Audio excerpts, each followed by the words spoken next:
Investigators continue looking into Bauer's radical posts along with his history of hate speech and neo-Nazi views. But where does he fall on the spectrum of hate?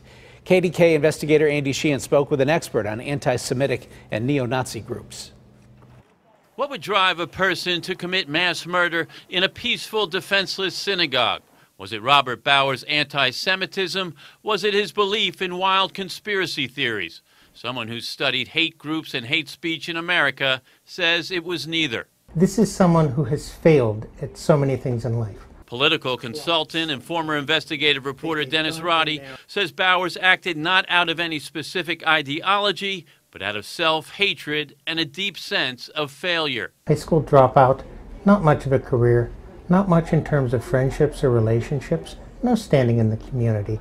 People like that will latch on to anything that explains their failures and excuses them, attributes them to somebody else. The loner with no friends or accomplishments became the lone wolf, amassing a private arsenal of nearly a dozen guns and looking for a reason to use them, cultivating an ideology of hate on the internet where Roddy says ready targets are not hard to find.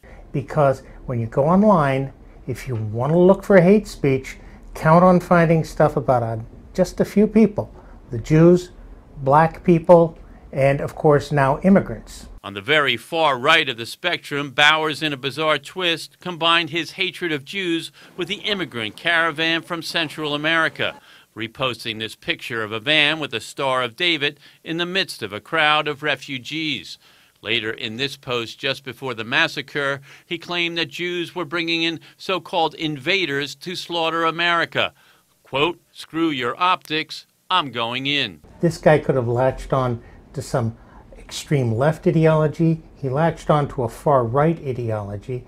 But the point is, extreme beliefs in search of excuses for failure tend to result in extreme actions.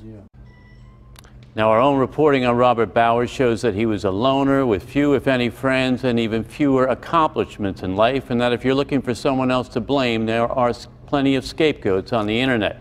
We here at KDKA are only grateful about how our community has come together in love and support for each other, and that we are stronger than hate. Ken, back to you.